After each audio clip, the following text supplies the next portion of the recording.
السلام علیکم ورحمۃ اللہ وبرکاتہ۔ بسم اللہ، الحمد للہ، والصلاة والسلام علی رسول اللہ ومن تبعہ ووالاه وبعد۔ محترم ناظرین و سامعین، اسلامی بھائیوں، دوستوں، عزیزوں، ماؤں اور بہنوں، رمضان مبارک سیریز کے اس آخری ویڈیو میں ہم نے جیسے اس سے پہلے کی ویڈیو میں جانا تھا کہ رمضان سے متعلق، روزوں سے متعلق کس طرح سے لوگوں نے حدیثیں گڑھیں اور غلط پیغامات لوگوں تک پہنچانے کی کوشش کی،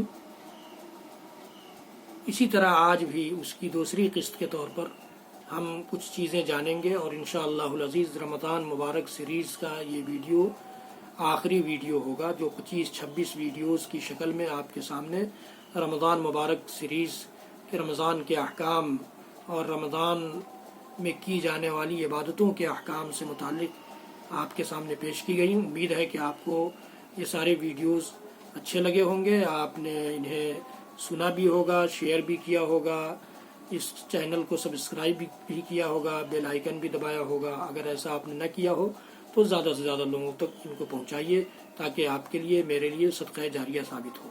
حضرات گرامی، یہ رمضان مبارک سیریز ختم ہونے کے بعد انشاءاللہ العزیز کوشش ہوگی کہ قیامت کی نشانیوں پر گفتگو ہو، قیامت سے پہلے پیدا ہونے والے فتنوں سے متعلق سیریز چلے گی۔ رب العالمین ہم سب کو توفیق دے کہ ہم ان فتنوں سے آگاہی کے بعد ان فتنوں سے اللہ رب العالمین کی پناہ چاہنے والوں میں سے بنے، اور اللہ تعالی ہم سب کو ان فتنوں سے محفوظ رکھے۔ حضرات گرامی، تو آئیے سنتے ہیں کہ وہ باتیں جو لوگوں نے رمضان سے متعلق، روزوں سے متعلق یا رمضان کی عبادتوں سے متعلق منسوب کر دی ہیں، حالانکہ وہ اللہ کے نبی صلی اللہ علیہ وسلم کی صحیح حدیث نہیں ہے، آپ سے صحیح سند سے ثابت نہیں ہے۔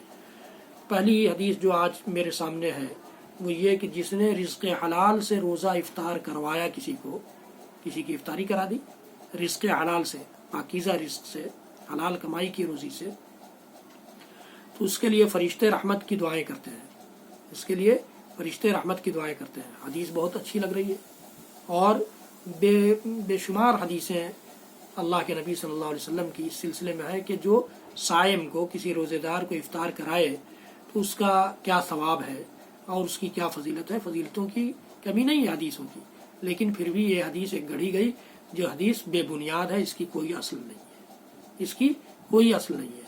تو یہ ہمارے اور آپ کے ذہن میں رہے کہ جو حدیث بیان کی جا رہی ہے یا جو حدیث بیان کرنے والا ہے، اس سے ہم اگر سوال کرنے لگیں گے کہ تم نے یہ حدیث جو بیان کی آج کے خطبے میں، آج کے منبر سے، تو یہ حدیث کہاں کی ہے اور کس سند سے مروی ہے، جب ہم یہ سوال کرنے لگیں گے، ہمارا سماج اتنا بیدار ہو جائے گا، ہمارا سماج اتنا باشعور ہو جائے گا، تو یقین جانیے کہ یہ خطبہ دینے والے اور اس طرح سے جو بات من میں آئی اس کو حدیث کا دینے والے لوگ ڈریں گے اور پرکھ کر، جانچ پرکھ کر حدیث بیان کرنا شروع کریں گے۔ لیکن ہم پوچھتے نہیں، اس لیے جو چاہتا ہے بکتا ہے، اور جس طرح کی بات چاہتا ہے لوگوں کو سنا کر کے کہہ دیتا ہے کہ یہ حدیث ہے اور اللہ کے نبی صلی اللہ علیہ وسلم نے فرمایا ہے۔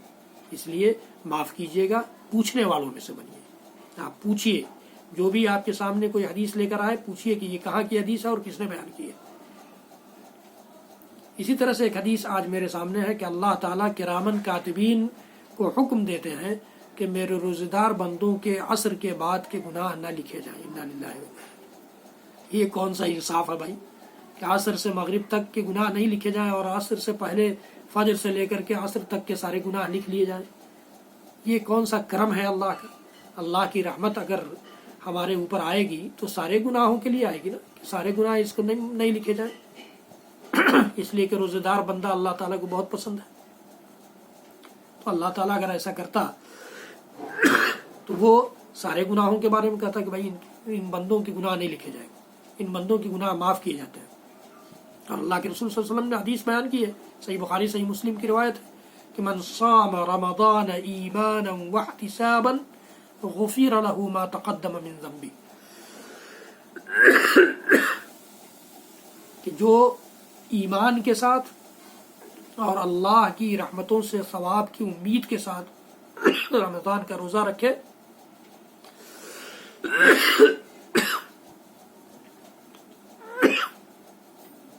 کیجیے گا، اسی وقت کھانسی آ گئی۔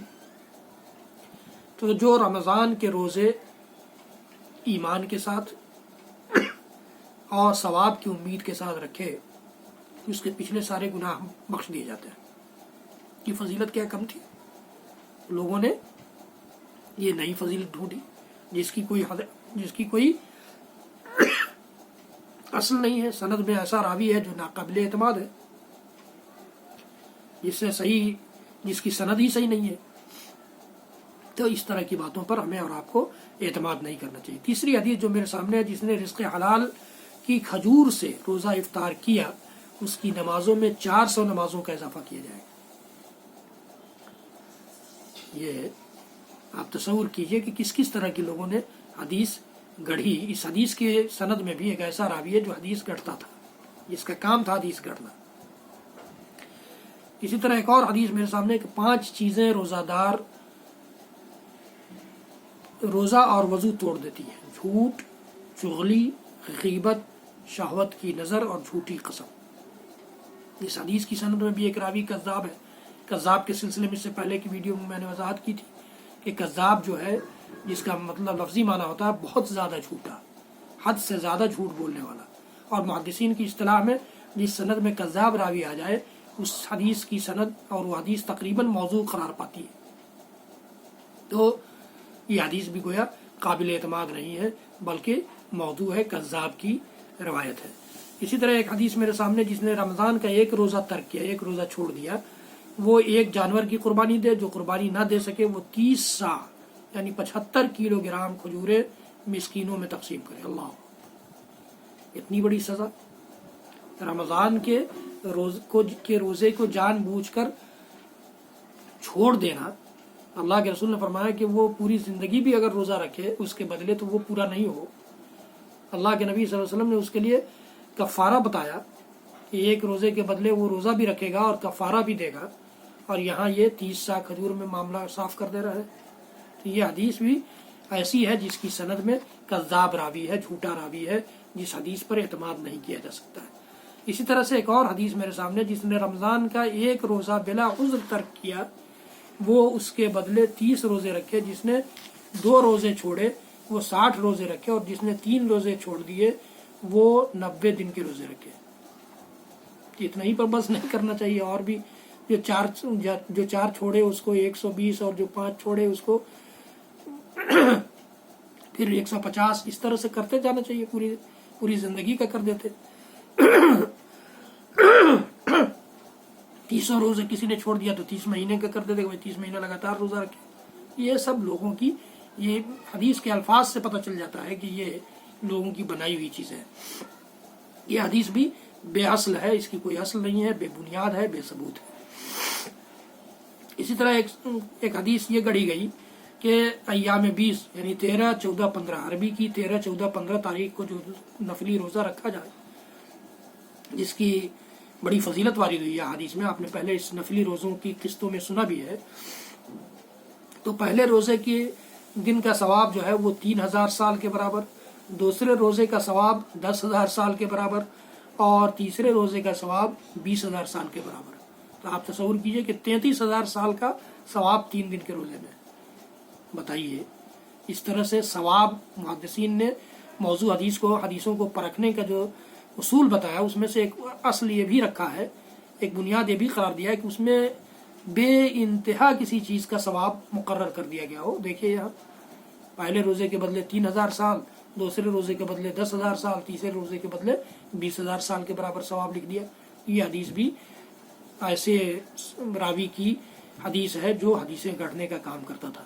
اسی طرح ایک اور حدیث میرے سامنے ہے، رجب اللہ کا مہینہ ہے، شعبان میرا مہینہ، یعنی اللہ کے رسول فرماتے ہیں کہ رجب اللہ کا مہینہ ہے، شعبان میرا مہینہ ہے، اور رمضان میری امت کا مہینہ ہے۔ جس نے رجب کے روزے رکھے اس کے لیے دگنا اجر ہے، اور 1 گنا کا وزن دنیا کے 1 پہاڑ کے برابر ہے۔ یہ حدیث بھی موضوع ہے، گڑھی ہوئی ہے، ناقابل اعتماد ہے، اور مانی جانے والی نہیں ہے۔ یہ ساری باتیں جو دونوں ویڈیوز میں آپ کے سامنے پیش کی گئی ہیں، یہ حدیثیں امام شوکانی رحمۃ اللہ علیہ، بڑے امام گزرے ہیں، فقیہ گزرے ہیں، محدث گزرے ہیں، ان کی کتاب ہے موضوع حدیثوں کا ذخیرہ، جو ہے الفوائد المجموعہ فی الاحادیث الموضوعہ، الفوائد المجموعہ فی الاحادیث الموضوع کتاب ہے، اس میں سے جمع کی گئی ہیں رمضان سے متعلق وہاں جو حدیثیں امام شوکانی نے ذکر کی ہیں، ان حدیثوں کو ہم نے مصنف نے یہاں بیان کر دیا ہے تاکہ عوام اس سے غلط فہمی میں مبتلا نہ رہے۔ حضرات گرامی، آج کا اس ویڈیو کے ساتھ ہی رمضان مبارک سیریز کی تکمیل ہوتی ہے۔ اب پھر انشاءاللہ العزیز اگلے رمضان میں رمضان مبارک سیریز لے کر حاضر ہوں گے انشاءاللہ العزیز۔ اس میں کچھ اور نئی باتیں ہوں گی، لیکن قیامت کی نشانیوں سے متعلق جو سیریز چلنے والا ہے اسے آپ دیکھنا اور سننا نہ بھولیں۔ حضرات گرامی، میرے چینل کو سبسکرائب کیجئے، بیل آئیکن ضرور دبائیے، لائک بھی کیجئے۔ اللہ رب العالمین ہم سب کو اپنے نبی کی سنتوں کے سانچے میں ڈھال لے اور اپنے دین کی صحیح سمجھ سے نواز دے۔ وصلی اللہ تعالی علی نبینا محمد وعلی آلہ وصحبہ وسلم۔ سبحان ربک رب العزۃ عما یصفون وسلام علی المرسلین والحمد للہ رب العالمین۔ والسلام علیکم ورحمۃ اللہ وبرکاتہ۔